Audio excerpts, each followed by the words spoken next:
New videos from a large-scale protest. Amerikaan Iraan yoo haleelte jedhan ministeerri dhimma alaa Iraan Abbaas Argaachim dhugumaan isiniin jedha balballi gaannamaa banamee hin beekne ni banama jedhaniiru.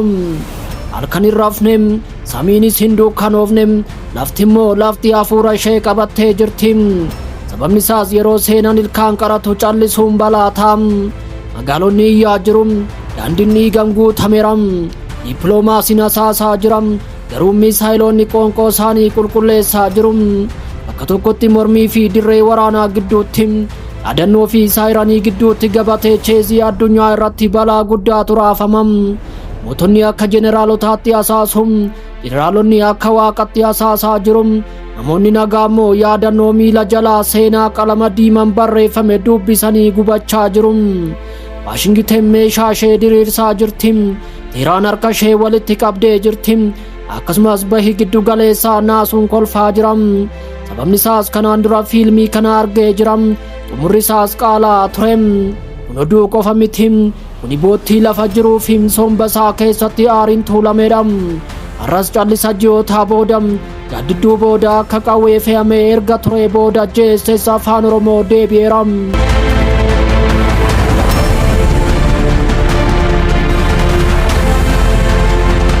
Lafti ni raafama kirkira lafaatiin osoo hin taane tarkaanfii waraanaa ulfaataa ta'e irraa kan ka'e.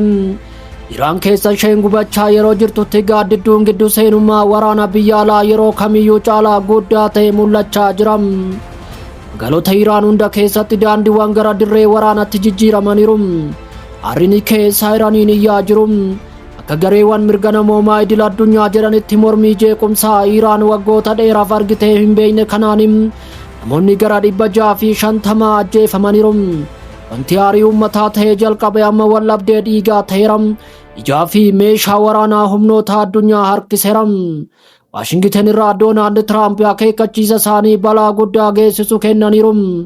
Filannoo waraanaa baay'ee ciccimoo ilaalaa jirra jechuun Tiraamp labsaniiru. Jechoonni kun salphaan turre akka miisaayilaatti furguufamanii. Teheraan keessatti battalumatti deebiin kenname cimaa ture. Aljaziiraa waliin haasaa kan taasisan ministeerri dhimma alaa Iraan Ameerikaan dhiigni akka dhangala'u eegaa jirti jechuun himataniiru.